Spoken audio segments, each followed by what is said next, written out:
अस्सलाम वालेकुम नाजरीन। पिछली किस्त के आखिर में आपने देखा कि अर्तुल कासिद बनकर ओगेदाई खान की तरफ रवाना होने के लिए तैयार था। इस किस्त के आगाज में ब्लैजे किले का मंजर सामने आता है। एक सिपाही अंदर आकर कमांडर को कहता है, हुजूर आपका खबरी आया है। कमांडर कहता है, उसे अंदर भेजो। फिर एक आदमी अंदर आकर कमांडर को बताता है कि नोयान अर्तुल के हल्ली बाजार वाले सराय महल में मौजूद है, शायद वो अर्तुल के साथ रवाना होने वाला है। कमांडर कहता है, यह तो बहुत अच्छी खबर है। नोयान ओगेदाई का बेहतरीन कमांडर और उसका एलची है। अगर नोयान मर गया तो ओगेदाई सल्जूकों को तबाह कर देगा। हम एक ऐसी जंग का आगाज करवा देंगे जिससे अनातोलिया में मौजूद तमाम सल्जूक और तुर्क मारे जाएंगे। फौरन आदमी इकट्ठे करो, हम अभी रवाना हो रहे हैं। दूसरी तरफ अर्तुल हलीमा सुल्तान की कब्र पर जाकर फातिहा ख्वानी करता है और काफी दुखी हो जाता है। इसके बाद वो अपने साथियों के साथ ओगेदाई खान की तरफ रवाना होने के लिए तैयार हो जाता है। नोयान और उसके सिपाही भी तैयार थे। नोयान अर्तुल को कहता है, जब तुम ओगेदाई के सामने पहुंचोगे तो तुम देखोगे कि दुनिया के दरवाजे तुम्हारे सामने खुल गए हैं। अर्तुल कहता है, तुम तुर्कों को कभी भी अपना गुलाम नहीं बना सकते। अब तुम और तुम्हारे गीदड़ मेरी बात गौर से सुन लो नोयान, तुम मेरी हिफाजत में हो। तुम्हें सही सलामत ओगेदाई तक पहुंचाना मेरी जिम्मेदारी है और इसके लिए मैं अपनी जान भी दे दूंगा। लेकिन ये जान लो कि अगर तुमने रास्ते में मेरे सिपाहियों के साथ कुछ किया तो मैं तुम्हारे मुंह से खून उगलवा दूंगा। नोयान कहता है, अगर मेरे खून का एक भी कतरा इन जमीनों पर गिरा तो ये ओगेदाई की फौज के लिए एक दावत होगा। अर्तुल कहता है, अगर ऐसा कुछ हुआ तो हम उसका सामना करेंगे और उसे कुचल देंगे नोयान। फिर नोयान कहता है, चलो फिर चलें, मैं ओगेदाई खान को ज्यादा इंतजार नहीं करवाना चाहता।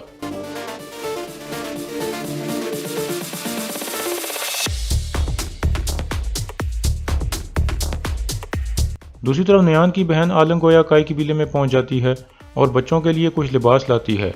सुगाई खातून पूछती है, ये किस लिए हैं? आलम गोया कहती है, ये अर्तुल साहब के बच्चों और कबीले के दूसरे बच्चों के लिए हैं। सुगाई खातून कहती है, आपने अच्छा सोचा अलमिला खातून, बच्चे खुश होंगे। फिर सुगाई खातून पूछती है, आपको मंगोलों से इतनी नफरत क्यों है?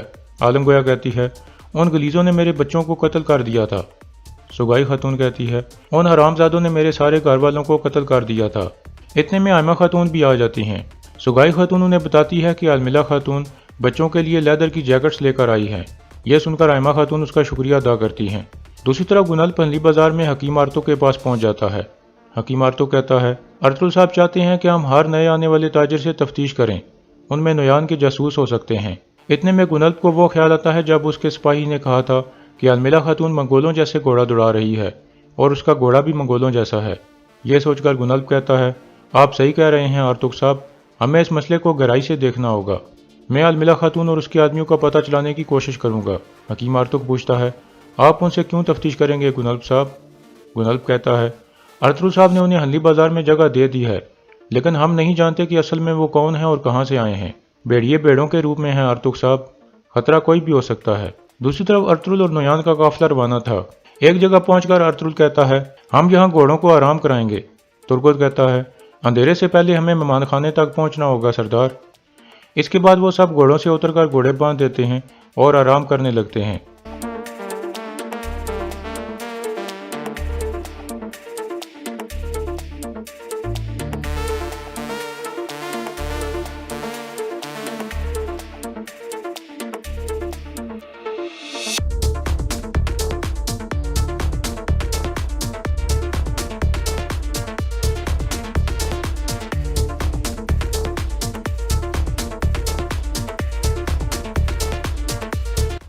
इस दौरान नोयान को वो ख्याल आता है जब आखिरी दफ़ा उसकी लड़ाई अर्तुल के साथ हुई थी और वो शदीद जख्मी हो गया था। अर्तुल और उसके साथी सुंगर तेगन को उठाकर ले गए थे। इसके बाद नोयान दोबारा खड़ा हो गया था और एक गार में पहुंच गया था। वहां जाकर उसने अपने जख्मों का इलाज किया था।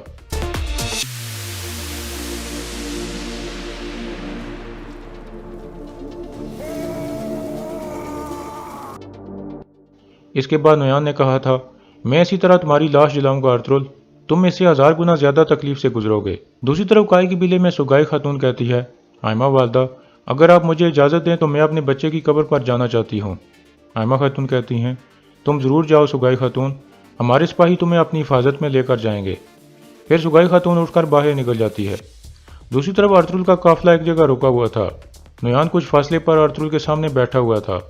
फिर वो अर्तुल को कहता है, अगर तुमने वक्त पर ओगेदाई खान की अतात कर ली होती तो आज तुम सुल्तान गियासुद्दीन के कासिद बनकर ना जा रहे होते, बल्कि हम इकट्ठे बहुत से इलाके फतह कर चुके होते।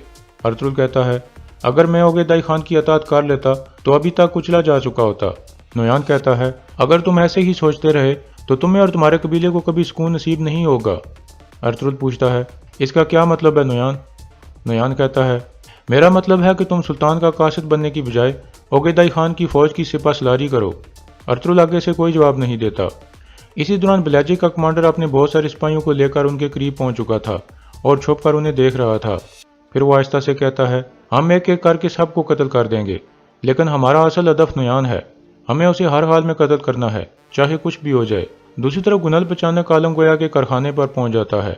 عالم گویا آہستہ سے اپنے ساتھیوں کو بتاتی ہے کہ یہ قلعے دار گنلب ہے۔ اتنے میں گنلب ان کے پاس پہنچ جاتا ہے۔ عالم گویا اسے خوش آمدید کہتی ہے۔ گنلب گھوڑے سے اترتے ہوئے کہتا ہے ماشاءاللہ آپ لوگ کافی سخت محنت کر رہے ہیں۔ میں یہاں آ کر آپ کے بارے میں کچھ جاننا چاہتا تھا کہ آپ کہاں سے آئے ہیں اور اس سے پہلے آپ کیا کرتے تھے؟ عالم گویا کہتی ہے تو پھر بیٹھ کر بات کرتے ہیں۔ یہ سن کر گنلب ان کے ساتھ بیٹھ جاتا ہے۔ دوسری طرف نویان ارطغرل کو کہہ رہا تھا آپ لوگوں کی بہتری اسی میں ہے کہ آپ عقیدہ خان کی اطاعت کر لیں، تم نے اتنی جانیں ضائع کر دیں اور کچھ بھی حاصل نہیں کیا۔ یہ سن کر عبد الرحمن بول پڑتا ہے اور کہتا ہے ہم نے جانیں ضائع نہیں کی نویان، ہم نے آزادی کے لیے ایسا کیا ہے۔ نویان کہتا ہے کیا تم سمجھتے ہو کہ تم آزاد ہو عبد الرحمن؟ تھوڑا صبر کرو، بہت جلد تم ہمارے غلام بن جاؤ گے یا پھر مارے جاؤ گے۔ یہ سن کر عبد الرحمن اس پر حملہ کر دیتا ہے۔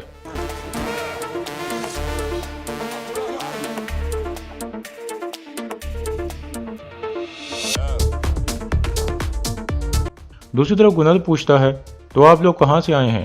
عالم گویا کہتی ہے ہم قیصری کے علاقے سے آئے ہیں، ہم وہاں پہاڑوں میں شکار کر کے لیدر کی چیزیں بنا کر بیچتے تھے۔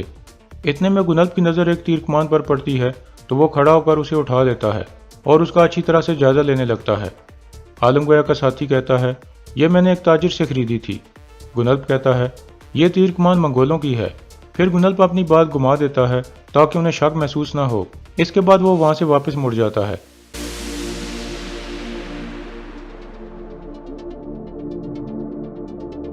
اس کے جانے کے بعد عالم گویا اپنے ساتھی کی بہت بےزتی کرتی ہے اور کہتی ہے میں نے تمہیں کہا بھی تھا کہ منگولوں والی کوئی بھی چیز سامنے نہیں رکھنی۔ اتنے میں دوسرا آدمی کہتا ہے وہ آدمی تیز تھا عالم گویا، کیا تم نے دیکھا نہیں کہ اس کو پہلے سے ہی شک تھا، اسی لیے وہ یہاں آیا تھا۔ یہ سن کر عالم گویا کہتی ہے تم صحیح کہہ رہے ہو بارگتائی، اسے پہلے سے شک تھا اسی لیے یہاں آیا تھا اور ہم نے اسے ایک وجہ دے دی ہے۔ دوسرا آدمی پوچھتا ہے اب ہم اس شک کو کیسے ختم کریں گے؟ عالم گویا کہتی ہے گنلب کو ختم کر کے، اور کوئی چارہ نہیں ہے، جاؤ اور گنلب کو مار دو۔ یہ سن کر وہ آدمی اپنی تیر کمان اٹھا کر روانہ ہو جاتا ہے۔ دوسری طرف کمانڈر اومانوس اور اس کے سپاہی حرکت میں آ جاتے ہیں اور ارطغرل کے قافلے پر حملہ کر دیتے ہیں۔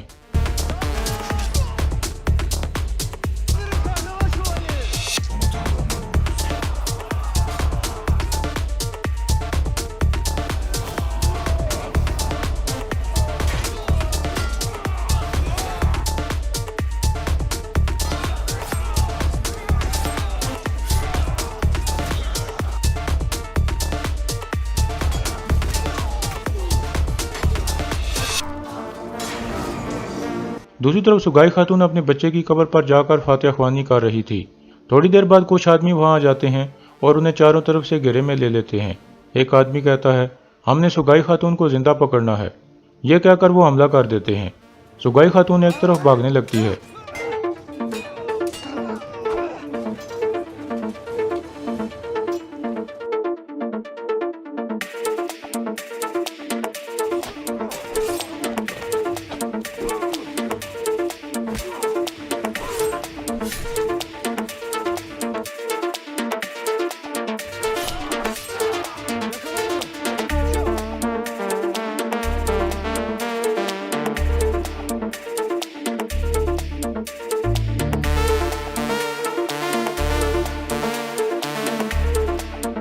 اس طرح وہ آدمی سگائی خاتون کو گھیرے میں لے لیتے ہیں۔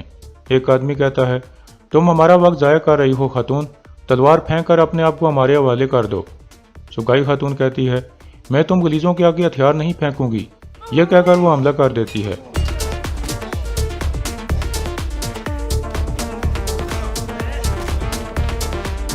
اس طرح سگائی خاتون گر کر بے ہوش ہو جاتی ہے۔